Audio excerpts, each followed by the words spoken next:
ॐ श्री गणेशाय नमः। श्री सरस्वत्यै नमः। श्री वेदव्यासाय नमः। पंचसप्तत्यधिकशततमोऽध्यायः। शक्ति के शाप से कल्माशपाद का राक्षस होना, विश्वामित्र की प्रेरणा से राक्षस द्वारा वशिष्ठ के पुत्रों का भक्षण और वशिष्ठ का शोक। गंधर्व उवाच। गंधर्व कहता है, अर्जुन, इक्ष्वाकु वंश में एक राजा हुए जो लोक में कल्माशपाद के नाम से प्रसिद्ध थे। इस पृथ्वी पर वे एक असाधारण तपस्वी राजा थे। एक दिन वे नगर से निकलकर वन में हिंसक पशुओं को मारने के लिए गए।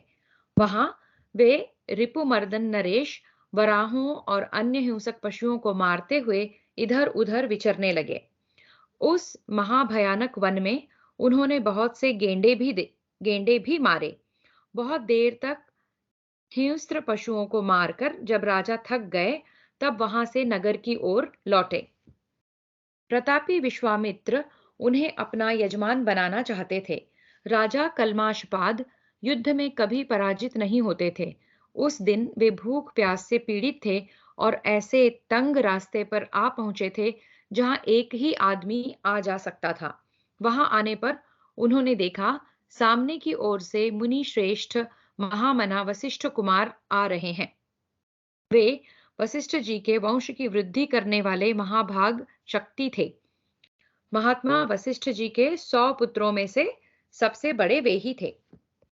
उन्हें देखकर राजा ने कहा, हमारे रास्ते से हट जाओ। तब शक्ति मुनि ने मधुर वाणी में उन्हें समझाते हुए कहा, महाराज, मार्ग तो मुझे ही मिलना चाहिए। यही सनातन धर्म है। सभी धर्मों में राजा के लिए यही उचित है कि ब्राह्मणों को मार्ग दे। इस प्रकार वे दोनों आपस में रास्ते के लिए वाग युद्ध, यानी कि वाणी से युद्ध, मतलब कि बहस करने लगे।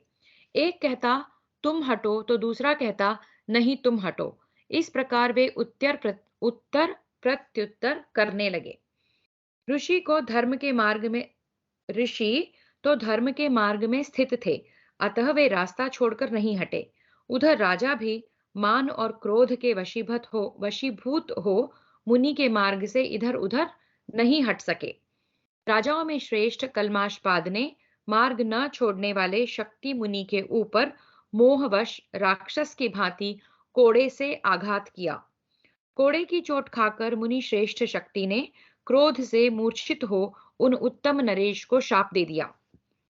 तपस्या की प्रबल शक्ति से संपन्न शक्ति मुनि ने कहा, राजाओं में नीच कल्माशपाद, तू एक तपस्वी ब्राह्मण को राक्षस की भांति मार रहा है।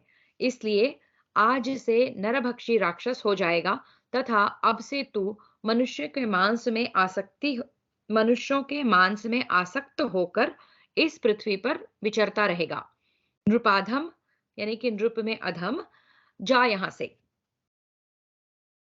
उन्हीं दिनों यजमान के लिए विश्वामित्र और वशिष्ठ में वैर चल रहा था। उस समय विश्वामित्र राजा कल्माशपाद के पास आए। अर्जुन, जब राजा तथा ऋषि पुत्र दोनों इस प्रकार विवाद कर रहे थे, उग्र तपस्वी प्रतापी विश्वामित्र मुनि उनके निकट चले गए। तदनंतर नृपश्रेष्ठ कल्माशपाद ने वशिष्ठ के समान तेजस्वी वशिष्ठ मुनि के पुत्र उन महर्षि शक्ति को पहचान लिया। भारत, तब विश्वामित्र जी ने भी अपने को अदृश्य करके अपना प्रिय करने की इच्छा से राजा और शक्ति दोनों को चकमा दिया। जब शक्ति ने शाप दे दिया, तब नृपति शिरोमणि कल्माशपाद उनकी स्तुति करते हुए उन्हें प्रसन्न करने के लिए उनके शरण होने चले। कुरुश्रेष्ठ, राजा के मनोभाव को समझकर उक्त विश्वामित्र जी ने एक राक्षस को राजा के भीतर प्रवेश करने के लिए आज्ञा दी। ब्रह्मर्षि शक्ति के शाप तथा विश्वामित्र जी की आज्ञा से किंकर नामक राक्षस ने तब राजा के भीतर प्रवेश किया। शत्रुसूदन, राक्षस ने राजा को आविष्ट कर लिया है, यह जानकर मुनिवर विश्वामित्र जी भी उस स्थान से चले गए। कुंती नंदन, भीतर घुसे हुए राक्षस से अत्यंत पीड़ित हो उन नरेश को किसी भी बात की सुध बुध न रही। एक दिन किसी ब्राह्मण ने राक्षस से आविष्ट राजा को वन की ओर जाते देखा और भूख से अत्यंत पीड़ित होने के कारण उनसे मांस सहित भोजन मांगा। तो अब ऐसा हुआ है कि ये जो कल्माशपाद राजा था, उसके शरीर में एक राक्षस ने प्रवेश कर लिया है और उस राक्षस का नाम है किंकर। तो वो जो राजा जिसके भीतर राक्षस है, किसी वन की तरफ जाते हैं और उस वन में एक ब्राह्मण उनको देखता है और भूख से अत्यंत पीड़ित है वो ब्राह्मण, और उसने इस राजा से मांस सहित भोजन मांगा है। तब राजर्षि मित्र सह कल्माशपाद ने उस द्विज से कहा, ब्राह्मण, आप यहीं बैठिए और 2 घड़ी तक प्रतीक्षा कीजिए। मैं वन से लौटने पर आपको यथेष्ट भोजन दूंगा। यह कहकर राजा चले गए और वह ब्राह्मण वहां ठहर गया। पार्थ तत्पश्चात महामना राजा मित्र सह इच्छानुसार मौज से घूम फिर कर जब लौटे, तब अंतःपुर में चले गए। वहां आधी रात के समय उन्हें ब्राह्मण को भोजन देने की प्रतिज्ञा का स्मरण हुआ। फिर तो वे उठ बैठे और तुरंत रसोइये को बुलाकर बोले, जाओ, वन में अमुक प्रदेश में एक ब्राह्मण भोजन के लिए मेरी प्रतीक्षा करता है, उसे तुम मांस युक्त भोजन से तृप्त करो। गंधर्व उवाच। गंधर्व कहता है, उनके यूं कहने पर रसोइये ने मांस के लिए खोज की, परंतु जब कहीं भी मांस नहीं मिला, तब उसने दुखी होकर राजा को इस बात की सूचना दी। राजा पर राक्षस का आवेश था, अतः उन्होंने रसोइये से निश्चित होकर कहा, उस ब्राह्मण को मनुष्य का मांस ही खिला दो। यह बात उन्होंने बार बार दोहराई। तब रसोइया तथास्तु कहकर वध्य भूमि में जल्लादों के घर गया और उनसे निर्भय होकर तुरंत ही मनुष्य का मांस ले आया। फिर उसी को तुरंत विधि पूर्वक रांध कर अन्न के साथ उसे उस तपस्वी एवं भूखे ब्राह्मण को दे दिया। तब उस श्रेष्ठ ब्राह्मण ने तपसिद्ध दृष्टि से उस अन्न को देखा और यह खाने योग्य नहीं है, यूं समझकर क्रोधपूर्ण नेत्रों से देखते हुए कहा। ब्राह्मण उवाच। तो यहाँ क्या हुआ कि मांस नहीं मिला। आधी रात को जब राजा को याद आया कि उसने ब्राह्मण को वन में छोड़ा है और उसने प्रॉमिस किया था कि मांस से युक्त भोजन देंगे, मांस नहीं मिला। जब रसोइये ने ये बताया तो मनुष्य के मांस से भोजन बनाया गया और ये ब्राह्मण ने अपनी तप दृष्टि से देख लिया और खाने से मना कर दिया। अब ब्राह्मण क्या कहता है देखते हैं। ब्राह्मण उवाच। ब्राह्मण ने कहा, वह नीच राजा मुझे न खाने योग्य अन्न दे रहा है, अतः उसी मूर्ख की जिह्वा ऐसे अन्न के लिए लालायित रहेगी। जैसा कि शक्ति मुनि ने कहा है, वह मनुष्यों के मांस में आसक्त हो समस्त प्राणियों का उद्वेग पात्र बनकर इस पृथ्वी पर विचरेगा। 2 बार इस तरह की बात कही जाने के कारण राजा का शाप प्रबल हो गया। उसके साथ उनमें राक्षस के बल का समावेश हो जाने के कारण राजा की विवेक शक्ति सर्वथा लुप्त हो गई। भारत, राक्षस ने राजा के मन और इंद्रियों को काबू में कर लिया था, अतः उन नृपश्रेष्ठ ने कुछ ही दिनों बाद उक्त शक्ति मुनि को अपने सामने देखकर कहा, चूंकि तुमने मुझे यह सर्वथा अयोग्य शाप दिया है, अतः अब मैं तुम्ही से मनुष्यों का भक्षण आरंभ करूंगा। यूं कहकर राजा ने तत्काल ही शक्ति के प्राण ले लिए और जैसे बाघ अपनी रुचि के अनुकूल पशु को चबा जाता है, उसी प्रकार वे भी शक्ति को खा गए। शक्ति को मारा गया देख विश्वामित्र बार बार वशिष्ठ के पुत्रों पर ही आक्रमण करने के लिए उस राक्षस को प्रेरित करते थे। जैसे क्रोध में भरा हुआ सिंह छोटे मृगों को खा जाता है, उसी प्रकार उन राक्षस भावापन्न नरेश ने महात्मा वशिष्ठ के उन सब पुत्रों को भी, जो शक्ति से छोटे थे, मारकर खा लिया। तो शक्ति जो है सबसे बड़ा पुत्र था, जिसको राक्षस रूपी राजा ने खा लिया और फिर उसके बाद बारी बारी बाकी सभी पुत्रों को खा रहा है वो। वशिष्ठ ने यह सुनकर कि विश्वामित्र ने मेरे पुत्रों को मरवा डाला है, अपने शोक के वेग को उसी प्रकार धारण कर लिया जैसे महान पर्वत सुमेरु इस पृथ्वी को। उस समय अपनी पुत्र वधू के दुख से दुखित हो वशिष्ठ ने अपने शरीर को त्याग देने का विचार कर लिया, परंतु विश्वामित्र का मूलोच्छेद करने की बात बुद्धिमानों में श्रेष्ठ मुनिवर वशिष्ठ के मन में नहीं आई। महर्षि भगवान वशिष्ठ ने मेरु पर्वत के शिखर से अपने आप को उसी पर्वत की शिला पर गिराया, परंतु उन्हें ऐसा जान पड़ा मानो वे रुई के ढेर पर गिरे हों। पांडुनंदन, जब इस प्रकार गिरने से भी वे नहीं मरे, तब वे भगवान वशिष्ठ महान वन के भीतर धधकते हुए दावानल में घुस गए। यद्यपि उस समय अग्नि प्रचंड वेग से प्रज्वलित हो रही थी, तो भी उन्हें जला न सकी। शत्रुसूदन अर्जुन, उनके प्रभाव से वह दहकती हुई आग भी उनके लिए शीतल हो गई। तब शोक के आवेश से युक्त महामुनि वशिष्ठ ने सामने समुद्र देखकर अपने कंठ में बड़ी भारी शिला बांध ली और तत्काल जल में कूद पड़े। वो किसी भी तरह मृत्यु नहीं पा रहे थे, पर्वत से कूदकर भी, दावाग्नि में जाकर भी। तब उन्होंने एक बड़ी सी शिला यानी कि पत्थर वेट बांध लिया अपने बॉडी पे और जल में कूद पड़े। परंतु समुद्र की लहरों के वेग ने उन महामुनि को किनारे लाकर डाल दिया। कठोर व्रत का पालन करने वाले ब्रह्मर्षि वशिष्ठ जब किसी प्रकार न मर सके, तब खिन्न होकर अपने आश्रम पर ही लौट पड़े। इस प्रकार श्री महाभारत आदि पर्व के अंतर्गत चैत्र रथ पर्व में वशिष्ठ चरित्र के प्रसंग में वशिष्ठ शोक विषयक 175वां अध्याय पूरा हुआ। तो यहाँ पर वशिष्ठ शोक कर रहे हैं, उनके पुत्रों की मृत्यु हो चुकी है।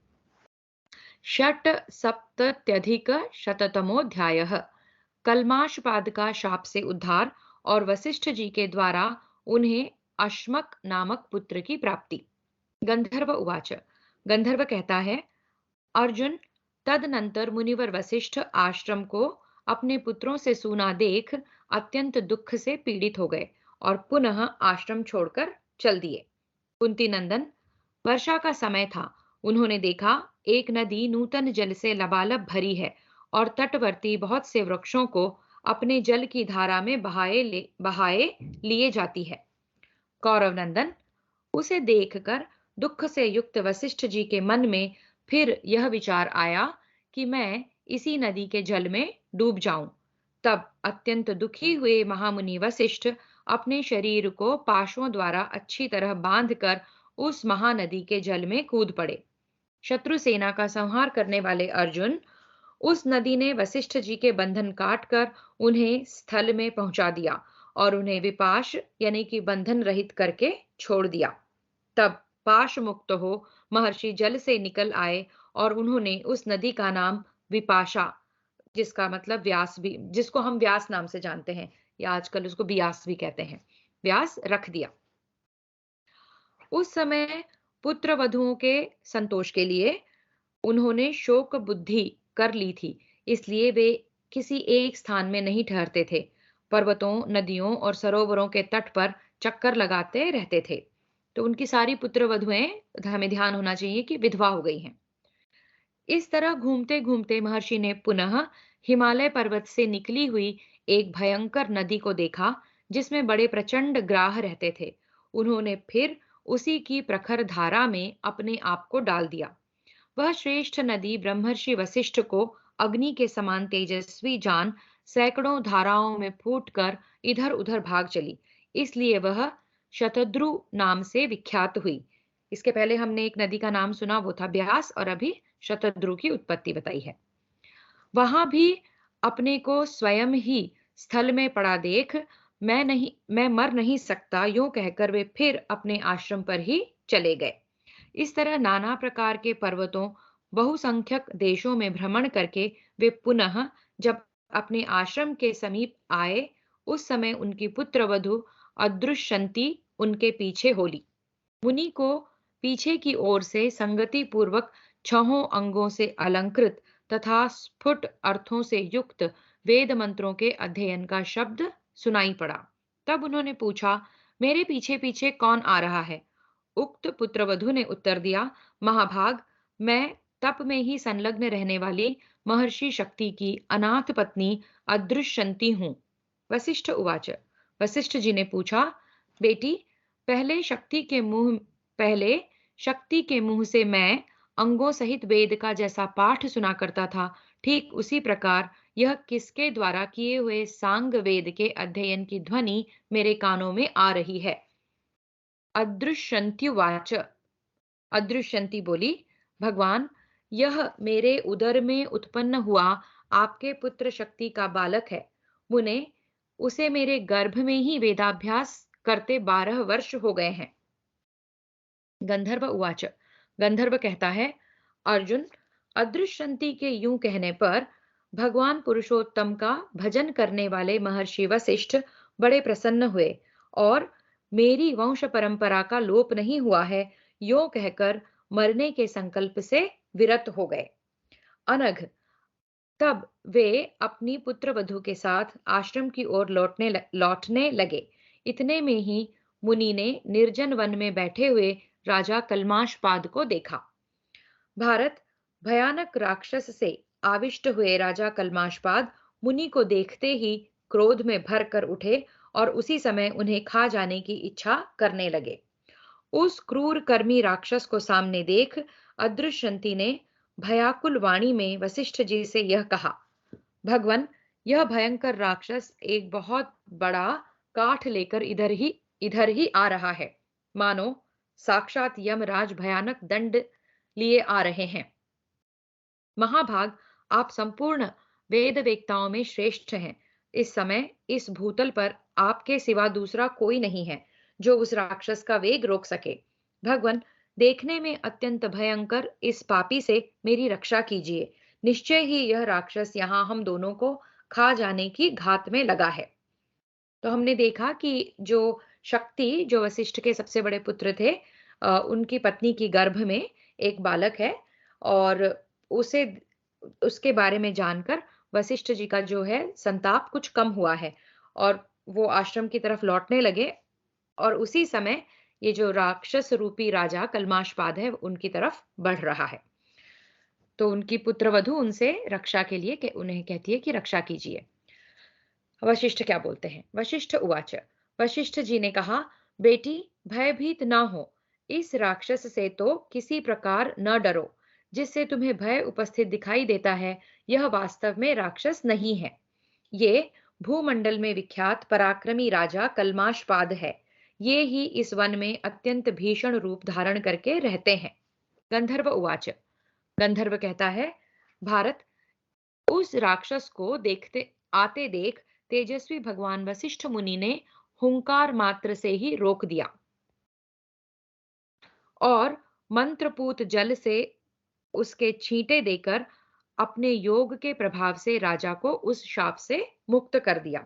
जैसे पूर्व काल में सूर्य राहु द्वारा ग्रस्त हो जाता है, उसी प्रकार राजा कल्माशपाद 12 वर्ष तक वशिष्ठ जी के पुत्र शक्ति के ही तेज यानी कि शाप के प्रभाव से ग्रस्त रहे। उस मंत्रपूत जल के प्रभाव से राक्षस ने भी राजा को छोड़ दिया। फिर तो भगवान भास्कर जैसे संध्याकालीन बादलों को अपनी अरुण किरणों से रंग देते हैं, उसी प्रकार राजा ने अपने सहज तेज से उस महान वन को अनुरंजित कर दिया। तदनंतर सचेत होने पर राजा कल्माशपाद ने तत्काल ही मुनि श्रेष्ठ वशिष्ठ को प्रणाम किया और हाथ जोड़कर कहा, महाभाग मुनि श्रेष्ठ, मैं आपका यजमान सौदास हूं। इस समय आपकी जो अभिलाषा हो कहिए, मैं आपकी क्या सेवा करूं। वशिष्ठ उवाच, वशिष्ठ जी ने कहा, नरेंद्र, मेरी जो अभिलाषा थी वह समयानुसार सिद्ध हो गई। अब जाओ अपना राज्य संभालो। आज से फिर कभी ब्राह्मण का अपमान न करना। राजोवाच, राजा बोले, महाभाग, मैं कभी ब्राह्मणों का अपमान नहीं करूंगा। आपकी आज्ञा के पालन में संलग्न हो सदा ब्राह्मणों की भली भांति पूजा करूंगा। समस्त वेद वेत्ताओं में अग्रगण्य द्विज श्रेष्ठ, मैं आपसे एक पुत्र प्राप्त करना चाहता हूं, जिसके द्वारा मैं अपने इक्ष्वाकु वंशी पितरों के ऋण से उऋण हो सकूं। सुधा शिरोमणे, इक्ष्वाकु वंश की वृद्धि के लिए आप मुझे ऐसी अभीष्ट संतान दीजिए जो उत्तम स्वभाव, सुंदर रूप और श्रेष्ठ गुणों से संपन्न हो। गंधर्व उवाच, गंधर्व कहता है, कुंती नंदन, तब सत्य प्रतिज्ञ विप्रवर वशिष्ठ ने महान धनुर्धर राजा कल्माशपाद से उत्तर में कहा, मैं तुम्हें वैसा ही पुत्र दूंगा। मनुजेश्वर तदनंतर यथा समय राजा के साथ वशिष्ठ जी उनकी राजधानी में गए, जो लोकों में अयोध्यापुरी के नाम से प्रसिद्ध है। अपने पाप रहित महात्मा नरेश का आगमन सुनकर अयोध्या की सारी प्रजा अत्यंत प्रसन्न हो उनकी अगवानी के लिए ठीक उसी तरह बाहर निकल आई, जैसे देवता लोग अपने स्वामी इंद्र का स्वागत करते हैं। बहुत वर्षों के बाद राजा ने उस पुण्यमयी नगरी में प्रसिद्ध महर्षि वशिष्ठ के साथ प्रवेश किया। अयोध्यावासी लोगों ने पुरोहित के साथ आए हुए राजा कल्माशपाद का उसी प्रकार दर्शन किया, जैसे प्रातःकाल प्रजा उदित हुए भगवान सूर्य का दर्शन करती है। जैसे शीतल किरणों वाले चंद्रमा शरत काल में उदित हो आकाश को अपनी ज्योत्सना से जगमग कर देते हैं, उसी प्रकार लक्ष्मीवानों में श्रेष्ठ नरेश ने उस अयोध्यापुरी को शोभा से परिपूर्ण कर दिया। नगर की सड़कों को झाड़ बुहार कर उन पर छिड़काव किया गया था। सब ओर लगी हुई ध्वजा पताकाएं उस पुरी की शोभा बढ़ा रही थी। इस प्रकार राजा की वह उत्तम नगरी दर्शकों के मन को उत्तम आह्लाद प्रदान कर रही थी। कुरुनंदन, जैसे इंद्र के अमरावती की शोभा होती है, जैसे इंद्र से अमरावती की शोभा होती है, उसी प्रकार संतुष्ट एवं पुष्ट मनुष्यों से भरी हुई अयोध्यापुरी उस समय महाराज कल्माशपाद की उपस्थिति से बड़ी शोभा पा रही थी। राजर्षि कल्माशपाद के उस उत्तम नगरी में प्रवेश करने के पश्चात उक्त महाराज की आज्ञा के अनुसार महारानी मदयंती महर्षि वशिष्ठ जी के समीप गईं। तत्पश्चात भगवत भक्त महर्षि वशिष्ठ ने ऋतुकाल में शास्त्र की अलौकिक विधि के अनुसार महारानी के साथ नियोग किया।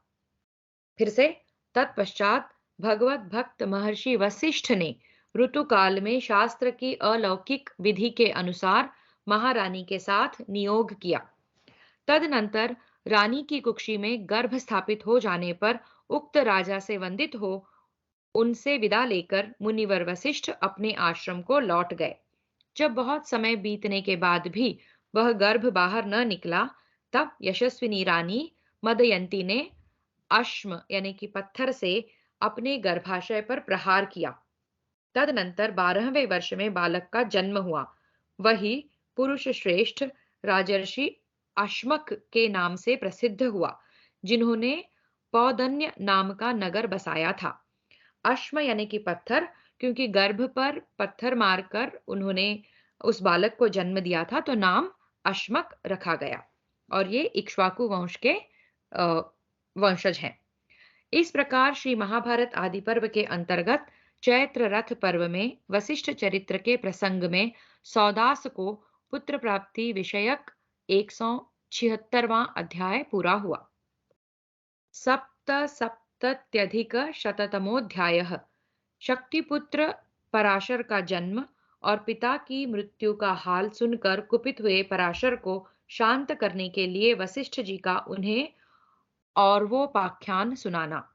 गंधर्व उवाच। गंधर्व कहता है, अर्जुन, तदनंतर वशिष्ठ जी के आश्रम में रहती हुई अदृश्यंती ने शक्ति के वंश को बढ़ाने वाले एक पुत्र को जन्म दिया, मानो उस बालक के रूप में दूसरे शक्ति मुनि ही हो। भरत श्रेष्ठ, मुनिवर भगवान वशिष्ठ ने स्वयं अपने पौत्र के जातकर्म आदि संस्कार किए।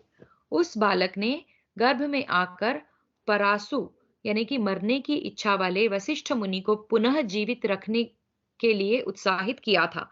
इसलिए वह इस लोक में पराशर के नाम से विख्यात हुआ। हम जानते हैं कि वशिष्ठ मुनि जो है बार बार मरने का प्रयास कर रहे थे। उनकी जो है जीवन जीने की इच्छा खत्म हो चुकी थी। जब उन्हें पता चला कि उनकी पुत्रवधू के गर्भ में कोई संतान है, तब उनकी पुनः जीने की इच्छा हुई और इसी वजह से जब उस बालक का जन्म हुआ तो उसका नाम पराशर रखा गया। धर्मात्मा पराशर मुनि वशिष्ठ को ही अपना पिता मानते थे और जन्म से ही उनके प्रति पितृभाव रखते थे। जो दादा थे उनको ही वो पिता मानते थे। परंतप कुंती कुमार, एक दिन ब्रह्मर्षि पराशर ने अपनी माता अदृश्यंती के सामने ही वशिष्ठ जी को तात कहकर पुकारा।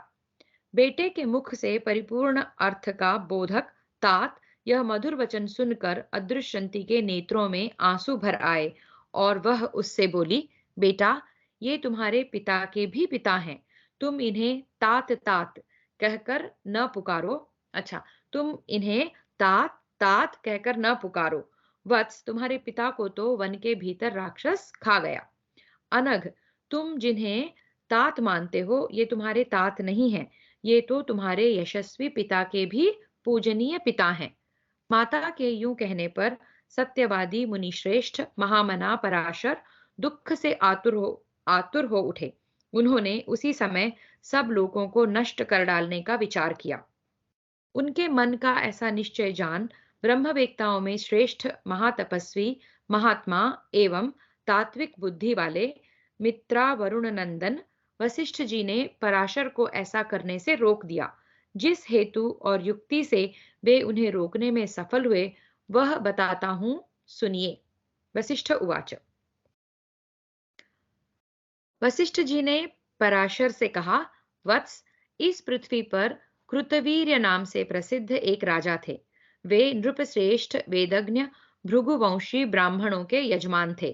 तात, उन महाराज ने सोम यज्ञ करके उसके अंत में उन अग्रभोजी भार्गवों को विपुल धन और धान्य देकर उसके द्वारा पूर्ण संतुष्ट किया। राजाओं में श्रेष्ठ कृतवीर्य के स्वर्गवासी हो जाने पर उनके वंशजों को किसी तरह द्रव्य की आवश्यकता आ पड़ी। भृगुवंशी ब्राह्मणों के यहाँ धन है, यह जानकर वे सभी राजपुत्र उन श्रेष्ठ भार्गवों के पास याचक बनकर गए। उस समय कुछ भार्गवों ने अपनी अक्षय धनराशि को धरती में गाड़ दिया। कुछ ने क्षत्रियों से भय समझकर अपना धन ब्राह्मणों को दे दिया और कुछ भृगुवंशियों ने उन क्षत्रियों को यथेष्ट दान दे भी दिया। तात, कुछ दूसरे दूसरे कारणों का विचार करके उस समय उन्होंने क्षत्रियों को धन प्रदान किया था। वत्स, तदनंतर किसी क्षत्रिय ने अकस्मात धरती खोदते खोदते किसी भृगुवंशी के घर में गड़ा हुआ धन पा लिया। तब सभी श्रेष्ठ क्षत्रियों ने एकत्र होकर उस धन को देखा। फिर तो उन्होंने क्रोध में भरकर शरण में आए हुए भृगुवंशियों का भी अपमान किया। उन महान धनुर्धर वीरों ने वहां आए हुए समस्त भार्गवों को तीखे बाणों से मारकर यमलोक पहुंचा दिया। तदनंतर भृगुवंशियों के गर्भस्थ बालकों की भी हत्या करते हुए वे क्रोधांध क्षत्रिय सारी पृथ्वी पर विचरने लगे। इस प्रकार भृगुवंश का उच्छेद आरंभ होने पर भृगुवंशियों की पत्नियां उस समय भय के मारे हिमालय की दुर्गम कंदराओं में जा छिपी। उनमें से एक स्त्री ने अपने महान तेजस्वी गर्भ को भय के मारे एक ओर की जांघ को चीरकर उसमें रख ली। उस वामोरु ने अपने पति के वंश की वृद्धि के लिए ऐसा साहस किया। उस गर्भ का समाचार जानकर कोई ब्राह्मणी बहुत डर गई और उसने शीघ्र ही अकेली जाकर क्षत्रियों के समीप उसकी खबर पहुंचा दी। फिर तो वे क्षत्रिय लोग उस गर्भ की हत्या करने के लिए उद्युत हो वहां गए। उन्होंने देखा वह ब्राह्मणी अपने तेज से प्रकाशित हो रही है। उसी समय उस ब्राह्मणी का वह गर्भस्थ शिशु उसकी जांघ फाड़कर निकल आया। बाहर निकलते ही दोपहर के प्रचंड सूर्य की भांति उस तेजस्वी शिशु ने अपने तेज से उन क्षत्रियों की आंखों की ज्योति छीन ली। तब वे अंधे होकर उस पर्वत के बीहड़ स्थानों में भटकने लगे। फिर मोह के वशीभूत हो अपनी दृष्टि को खो देने वाले क्षत्रियों ने पुनः दृष्टि प्राप्त करने के लिए उसी सती साध्वी ब्राह्मणी की शरण ली। एक क्षत्रिय उस समय आंख ज्योति से वंचित हो बूझी हुई लपटों वाली आग के समान अत्यंत दुख से आतुर एवं अचेत हो रहे थे। अतः वे उस महान सौभाग्यशालिनी देवी से इस प्रकार बोले, देवी, यदि आपकी कृपा हो तो नेत्र पाकर यह क्षत्रियों का दल अब लौट जाएगा। थोड़ी देर विश्राम करके हम सभी पापाचारी यहाँ से साथ ही चले जाएंगे। शोभने, तुम अपने पुत्र के साथ हम सब पर प्रसन्न हो जाओ और पुनः नूतन दृष्टि देकर हम सभी राजपुत्रों की रक्षा करो। इस प्रकार श्री महाभारत आदि पर्व के अंतर्गत चैत्र रथ पर्व में औरवोपाख्यान विषयक 177वां अध्याय पूरा हुआ।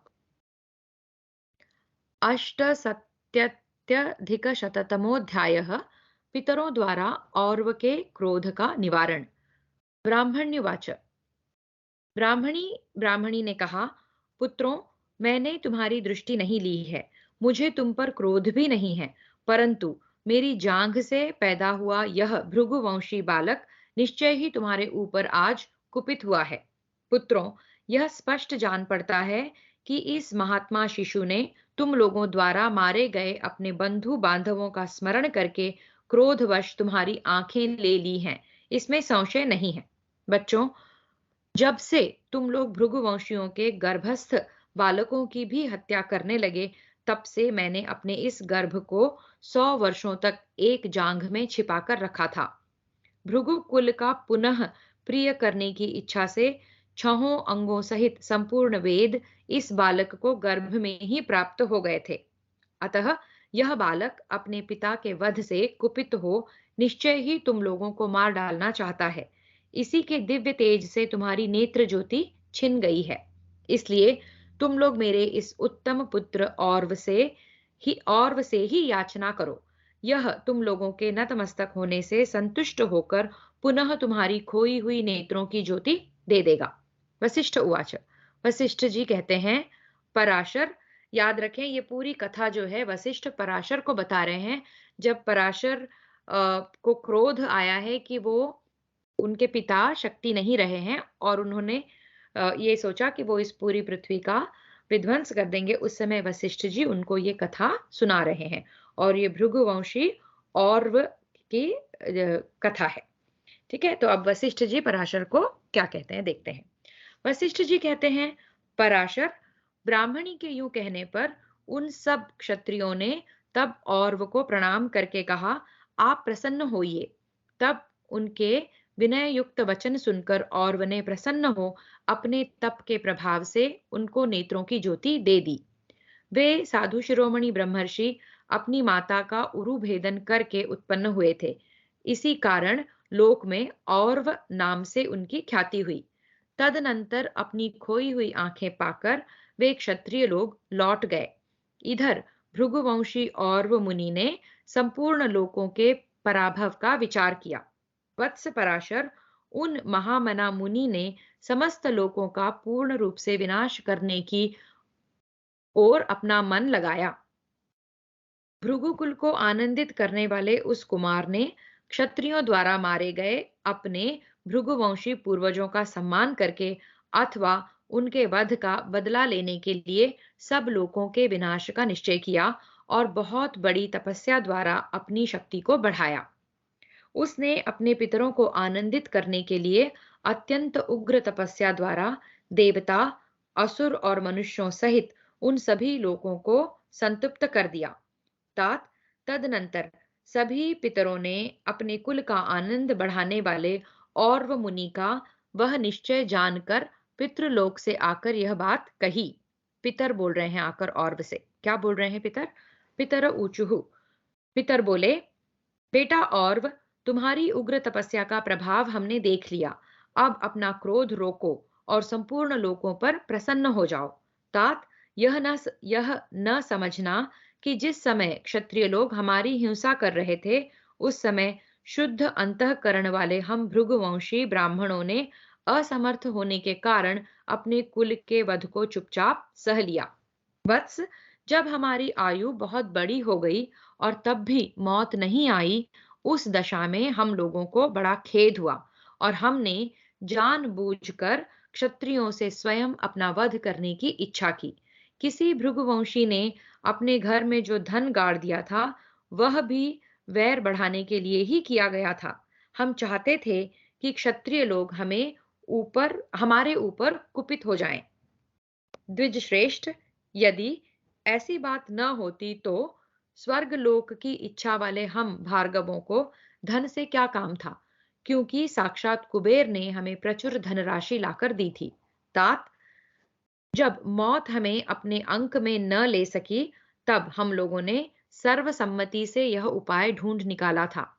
बेटा, आत्महत्या करने वाला पुरुष शुभ लोगों को नहीं पाता, इसलिए हमने खूब सोच विचार कर अपने ही हाथों अपना वध नहीं किया।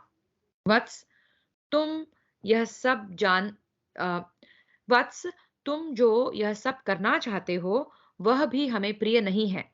संपूर्ण लोकों का पराभव बहुत बड़ा पाप है, अतः उधर से मन को रोको। तात, क्षत्रियों को न मारो। बेटा, भू आदि 7 लोकों का भी संहार न करो। यह जो क्रोध उत्पन्न हुआ है, वह तुम्हारे तपस्या जनित तेज को दूषित करने वाला है, अतः इसी को मारो। इस प्रकार श्री महाभारत आदि पर्व के अंतर्गत चैत्र रथ पर्व में और्व क्रोध निवारण विषयक 178वां अध्याय पूरा हुआ। 79-शततमोध्याय और्व और पितरों की बातचीत तथा और्व का अपनी क्रोधाग्नि को बड़वानल रूप से समुद्र में त्यागना। और्व उवाच, और्व ने कहा, पितरों, मैंने क्रोधवश उस समय जो संपूर्ण लोकों के विनाश की प्रतिज्ञा कर ली थी, वह झूठी नहीं होनी चाहिए। जिसका क्रोध और प्रतिज्ञा निष्फल होते हो, ऐसा बनने की मेरी इच्छा नहीं है। यदि मेरा क्रोध सफल नहीं हुआ, तो वह मुझको इसी प्रकार जला देगा जैसे आग अरुणी काष्ठ को जला देती है। जो किसी कारणवश उत्पन्न हुए क्रोध को सह लेता है, वह मनुष्य धर्म, अर्थ और काम की रक्षा करने में समर्थ नहीं होता। सबको जीतने की इच्छा रखने वाले राजाओं द्वारा उचित अवसर प्रयोग में लाया हुआ रोष दुष्टों का दमन और साधु पुरुषों की रक्षा करने वाला हो। मैं जिन दोनों माता की एक जांघ में सॉरी मैं जिन दिनों माता की एक जांघ में गर्भशैया पर सोता था, उन दिनों क्षत्रियों द्वारा भार्गवों का वध होने पर माताओं का करुण क्रंदन मुझे स्पष्ट सुनाई देता था। इन नीच क्षत्रियों ने जब गर्भ के बच्चों तक के सिर काट काट कर संसार में भृगुवंशी ब्राह्मणों का संहार आरंभ कर दिया, तब मुझ में क्रोध का आवेश हुआ। जिनकी कोख भरी हुई थी, वे मेरी माताएं और पितृगण भी भय के मारे समस्त लोकों में भागते फिरे, किंतु उन्हें कहीं भी शरण नहीं मिली। जब भार्गवों की पत्नियों का कोई भी रक्षक नहीं मिला, तब मेरी इस कल्याणमयी माता ने मुझे अपनी एक जांघ में छिपाकर रखा था।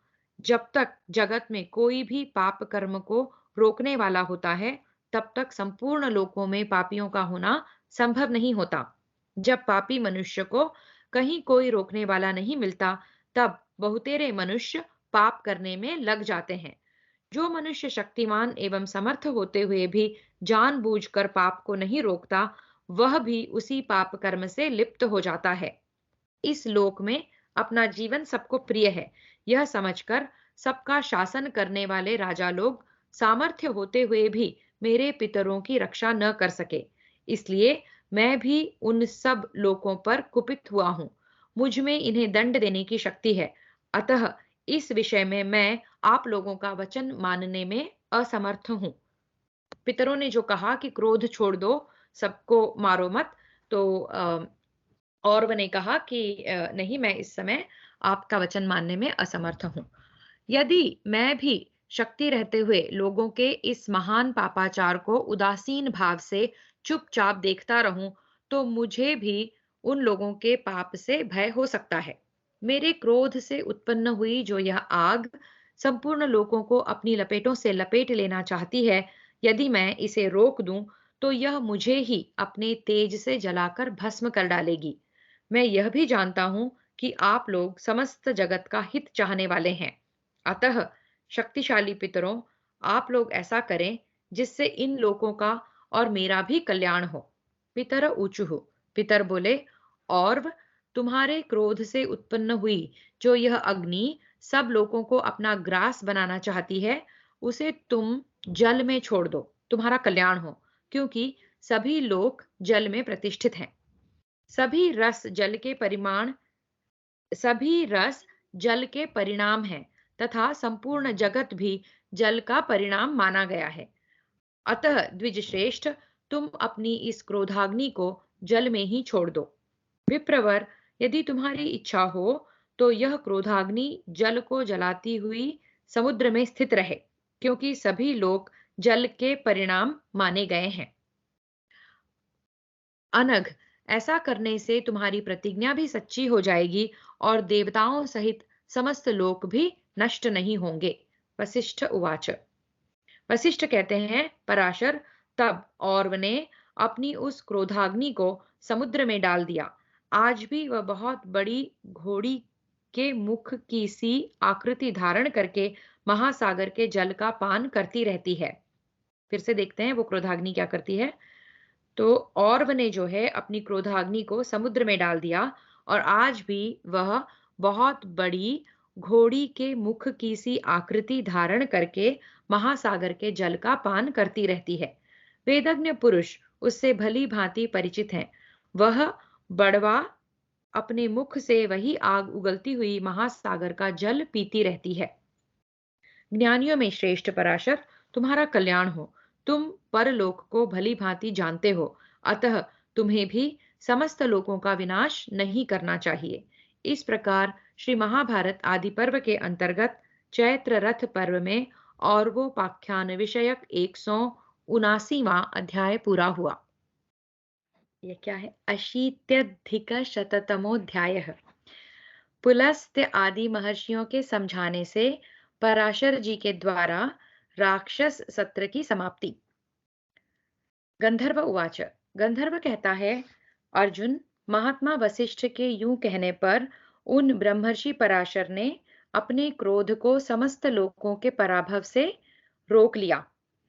तब संपूर्ण वेद वेत्ताओं में श्रेष्ठ महातेजस्वी शक्ति नंदन पराशर ने राक्षस सत्र का अनुष्ठान किया।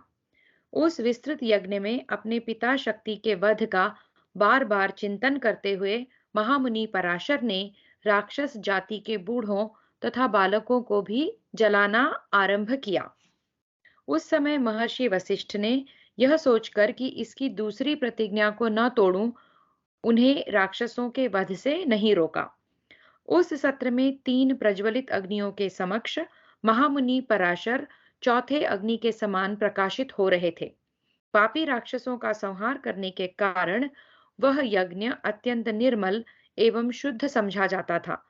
शक्तिनंदन पराशर द्वारा उसी यज्ञ सामग्री का हवन आरंभ होते ही वहां इतना प्रज्वलित हो उठा।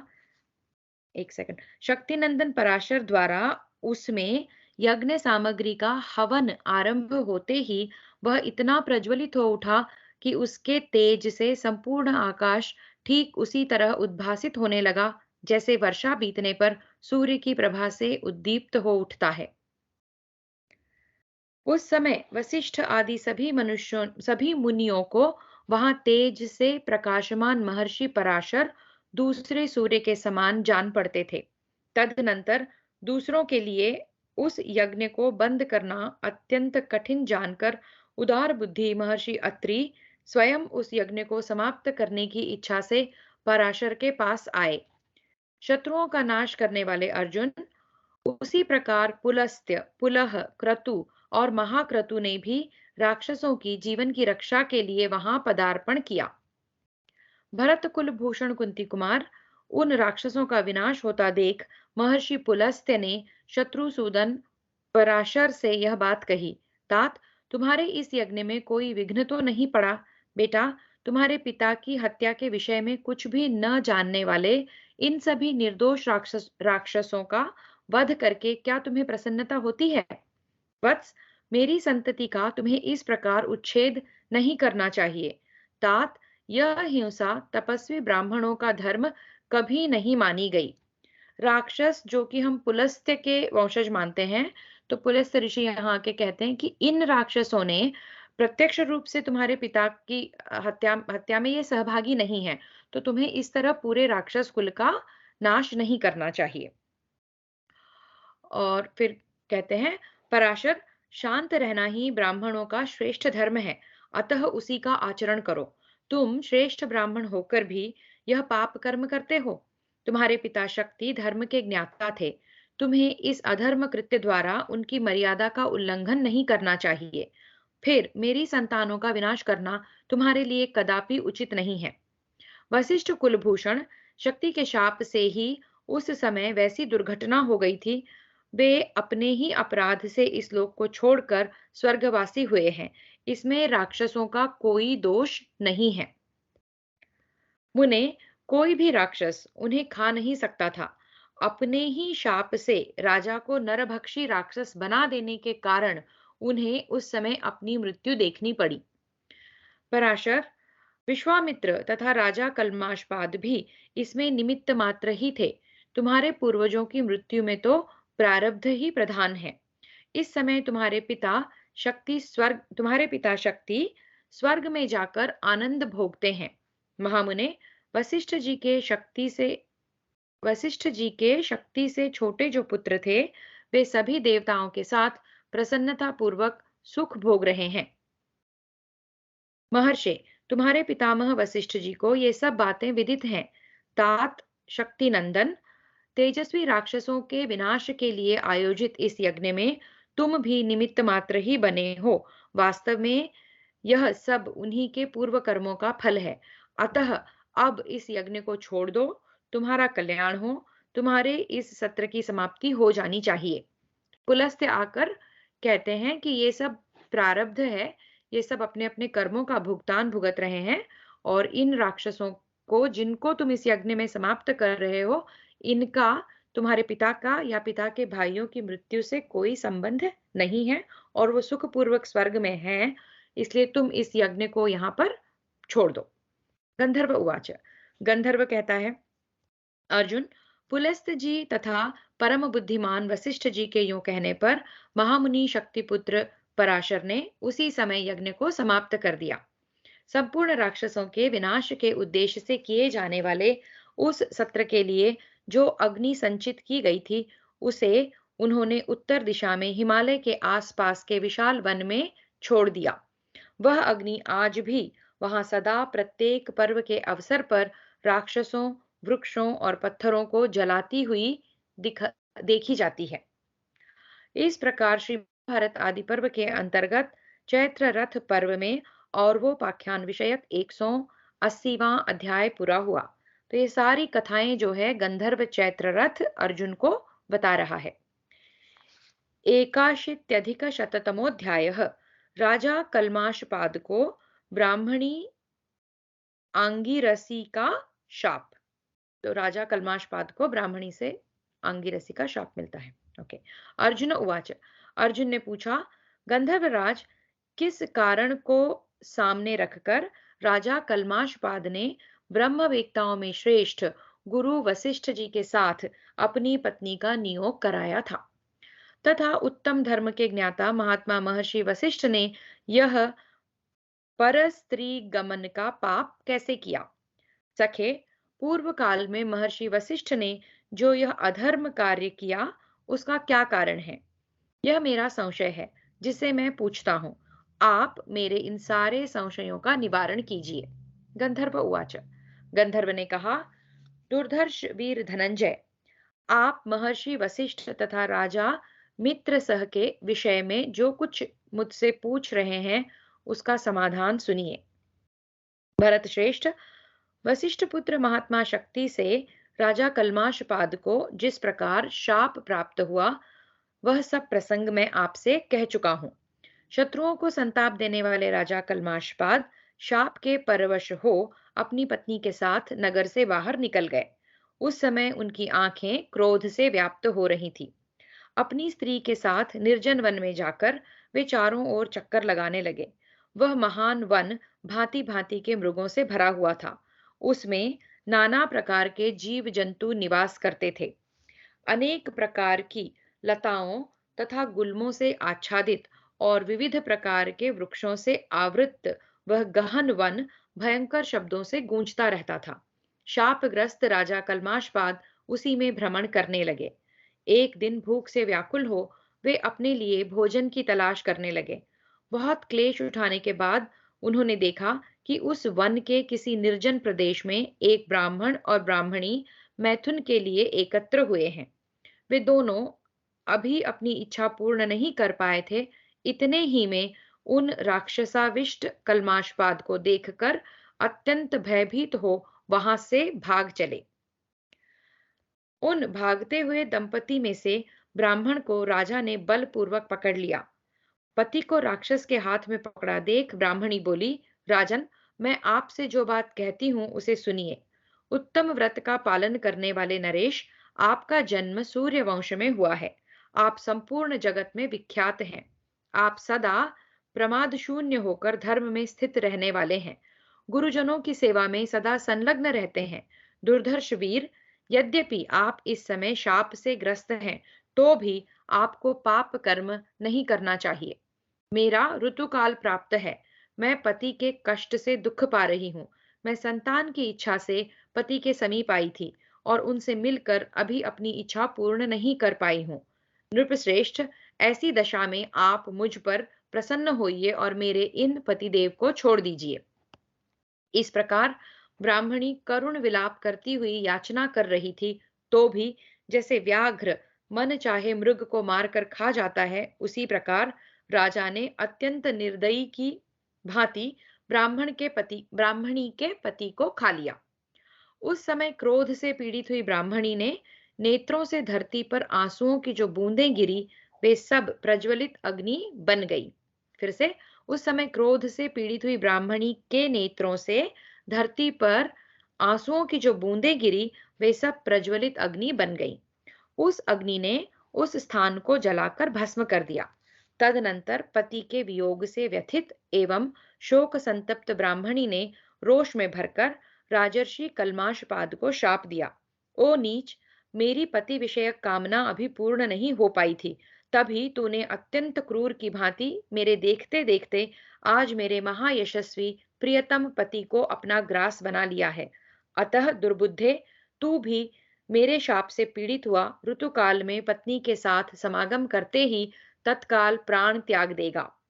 जिन महर्षि वशिष्ठ के पुत्रों का तुमने संहार किया है, उन्हीं से समागम करके तेरी पत्नी पुत्र पैदा करेगी। नृपाधम, वही पुत्र तेरा वंश चलाने वाला होगा।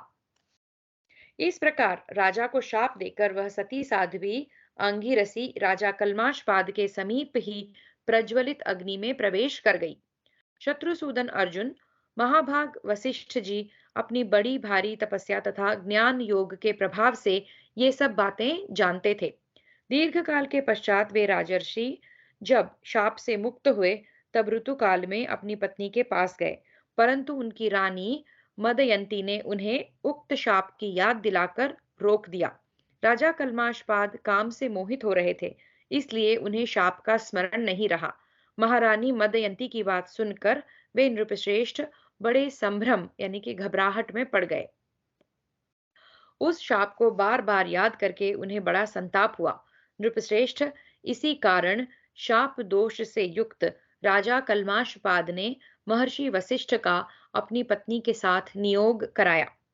इस प्रकार श्री महाभारत आदि पर्व के अंतर्गत चैत्र रथ पर्व में वशिष्ठोपाख्यान विषयक 181वां अध्याय पूरा हुआ।